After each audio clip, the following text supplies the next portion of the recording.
We are now about a month and a half from an operation on this young lady, which was a decompression of the common peroneal nerve. She had a little scab here.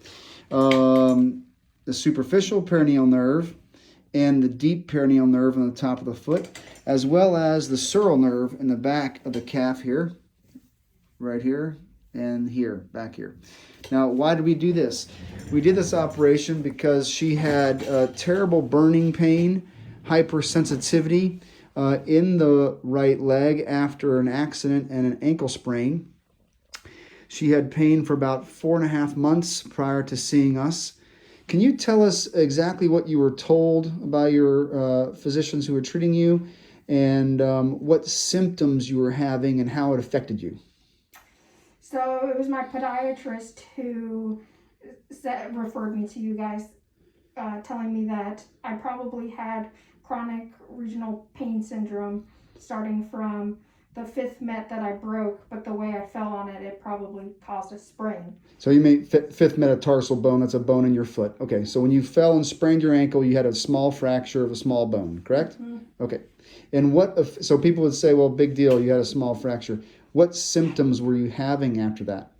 About 2 weeks on the spot after breaking it, I had terrible pain right in my ankle, about right here, and it would travel up to about right here.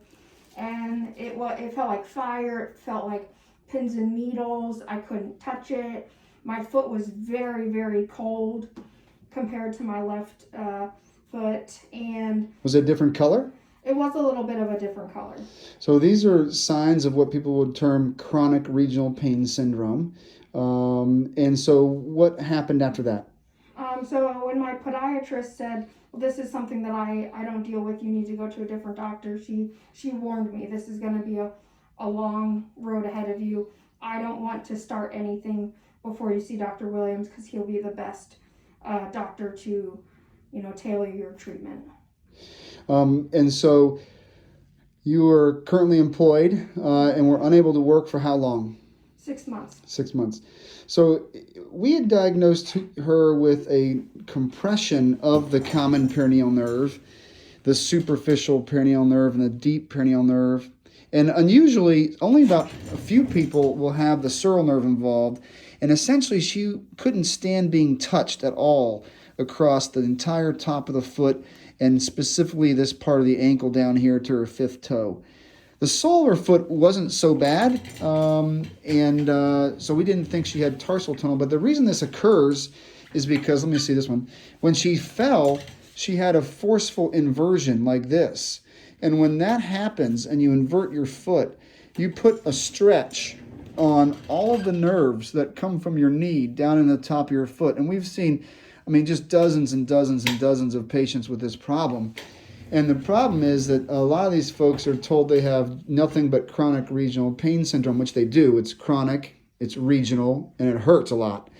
But then they're usually sent to physical therapy, which is not necessarily wrong. But then they're sort of left there forever, not improving. But if you or anyone else out there has a problem that sounds similar with hypersensitivity, they can't touch it. Even the water from the shower drove her crazy. And did you sleep with this leg under the sheets or out of the sheets? Just out of curiosity. Half and half. Half and half, so it really was uncomfortable to even have the bed sheets touch you. You can even diagnose yourself sometimes by tapping on the nerve just outside the knee, just below that little bone. And if it shoots electricity down your foot, then that nerve might be pinched there. And so we're about a month and a half after surgery. And can you tell us how long it took for you to notice a difference in your pain after you woke up from that operation? 12 hours. 12 hours. So that is not always the case, but we will take that and run. So that was an unbelievable response. Many people will see similar improvements, but not every single one, so we can't guarantee that. But what were the changes that you noticed right away? Immediately I had a peripheral nerve stimulator. I couldn't turn that on without it being uncomfortable. And before surgery, it was the only thing that kind of let me sit here without clenching the table in pain. So I'll explain what we we had referred her out to a colleague of ours. We put in a temporary peripheral nerve stimulator because her pain was so severe that we were afraid to manipulate her nerves without something controlling her pain. So Dr. Tarabi at MedStar, Ali Tarabi, put in a pain catheter for us called the Sprint SPR Therapeutics pain stimulator, peripheral nerve stimulator, and that was put on the sciatic nerve, and it was working very well actually before surgery. But in some patients that won't totally cure their pain. So we moved forward with a surgical release, knowing that this patient wanted to get back to work as soon as possible. And within 1 day of the operation, the stimulation became too much as opposed to controlling her pain and actually started to cause pain.